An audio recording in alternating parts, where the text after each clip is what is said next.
Who's your vice president? Bongbong Marcos. Why is Bongbong your vice president? Isn't his father... He was my #1 enemy. Yes, his father was the cause of the Muslim rebellion. The Jabida massacre happened under his rule. No. I am a Muslim. The fault of the father cannot be inherited by the son. Neither the father can be accused of the wrongdoings of his son. I am a Muslim. Yes, Assalamualaikum warahmatullahi wabarakatuh. Una-una, gustong magpasalamat sa ating Pangulo ng Republika, Pangulong Ferdinand Marcos Jr. sa pagbibigay ng importansya sa signing ng Final Peace Agreement noong 1996, September 2, 1996, which is a result of a long and winding, difficult negotiation, which started in 1976 by his father, then President Ferdinand Marcos Sr. The Final Peace Agreement resulted to our decision in setting aside our armed struggle, our bloody armed struggle. And we thank the leadership of the national government, especially his father, who started the peace process, which continued up to the formation of the present Bangsamoro government.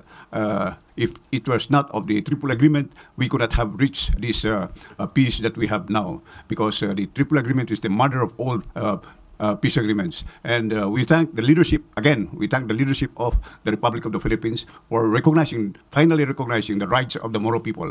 And of course, we also salute the leadership of the Moro National Liberation Front, who spearheaded the struggle of the Moro National Liberation Front in 1969, and also decided to enter into peace negotiation with the government of the Republic of the Philippines. Thank you.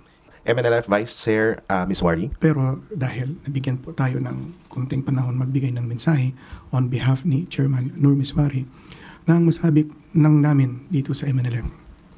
Ang MNLF, when they started to fight for self-determination many years ago, hindi yon for a reason na hilig nila yon, pero for a dream na magbago ang bansa natin. Mayroon tayong bagong Pilipinas. Pilipinas, may hustisya sa lahat. Pareho-pareho tayo, regardless of our religion. Katoliko man tayo, Protestant, Muslim, or mga Highlanders, pareho-pareho tayo. We have difference of opinion, pero we share the same land. We have to protect this nation as one. Yan ang pinaglaban ng MNLF dati-rati pa. So ngayon, nakikita po natin sa bisyo ng Pangulo natin at sa gobyerno ngayon is bagong Pilipinas. Yan ang nag-react sa puso ng mga karamihan ng mga MNLF. Ito na ang pinaglaban natin, na walang discrimination. We want a nation strong, solid. Nagkakaisa po tayo. Nagrespeto tayo sa tradisyon ng bawat isa. Walang mababa, walang mataas. Yan ang bagong Pilipinas. Nagkaisa, nagmamahalan po tayo. Strong within, strong against foes natin sa labas. Kasi, as said, united we stand, divided we fall. Diba? So yan kami sa MNLF, yan ang mensahe ni Chairman Nur Miswari para sa atin lahat.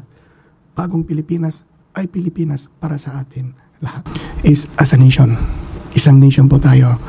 A nation, nagrespetuhan po tayo.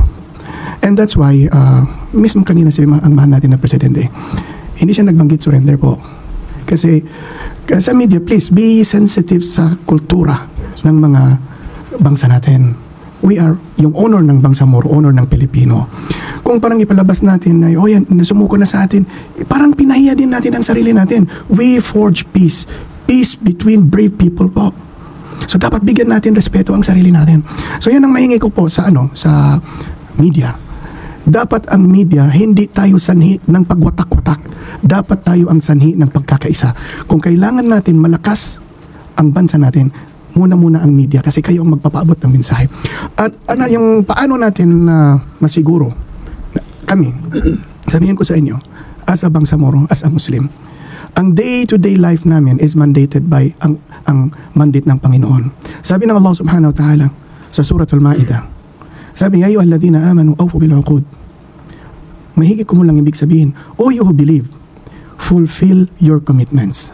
That's why kami sa MNLF, Yan ang sinasabi ko sa mahal natin na sekretary. Mahirap kami, sabi ko, mag-commit. Kasi once we commit, we fulfill. We don't need anybody else to look around na i-fulfill ba? Hindi. It's a commitment namin sa Panginoon before commitment sa sarili at sa bangsa natin. Yan commitment ng MNLF since 1976. Pero things happen sa pagitan. Pero nakikita nyo naman ang MNLF hanggang ngayon. Whenever there's a call of peace, andito ang MNLF. Whenever there's call of unity, andyan ang MNLF. Ang MNLF, ang mission niya is magkaisa po tayo bilang isang society, isang bangsa, isang malakas na bansang Pilipinas. Yan lang. Binigay niya example ng Basilan at Sulu. Napaka-peaceful na siya. So, kami sa MNLF, as far as we are concerned, we want to try to transform yung, hindi lang yung lives at minds ng mga tao, pero yung reality ng Bangsamoro within the Bangsamoro area, at least, into dealing in a professional way, into joining elections as elections should be. Hindi yung na-stereotype po natin. Yan. Hindi yan ang pinaglaban po natin. Ang pinaglaban natin talaga is yung real change. At nakikita po natin, it seems like yung wind of change, yan na. Agad kahit pinagbiruan namin kanina, nag-celebrate tayo ng final peace agreement, kahit sabi ko yung weather, nag-participate dito. Wind of change is coming. Pero nakikita natin ang actions. Kami, I've been dealing with the OPAP and OPAP Pro almost 8 years na. Pero nakikita ko ngayon ang mandate kay Secretary, kahit hindi niya sabihin, nakikita namin ang actions, yung ano. So yan ang nakikita natin sa presidente natin. Marami siyang action, kulang siyang salita. So let's give him time. At ganito ba, ang problema natin as Filipinos, kung may leader tayo, mahilig natin hinihila yung leader natin. Hindi ganon. Supposed to be, kung may leader tayo, suportahan natin para mag-succeed tayo as a nation. Kasi siya ang head of state natin. On behalf ng MNLF, gusto ko lang ipaabot sa bangsa natin sa araw na to, dapat masaya po tayo as isang nation. Ito commemoration ng isang malaking achievement natin bilang isang bansa. From hirap, pagsubok, hindi natin hinanap yon. Pero granted na, basahin natin ang history ng mga iba. Usually yung mga new nations, mayroon nangyayari mga pagsubok na ganito para mag-dovetail ang ideologies at yung magkakasanayan ng lahat. Pero we survived as a nation. We survived as a nation. Ngayon, sa generation natin, dapat hindi tayo ma-hostage sa nangyari sa 70s. Hindi.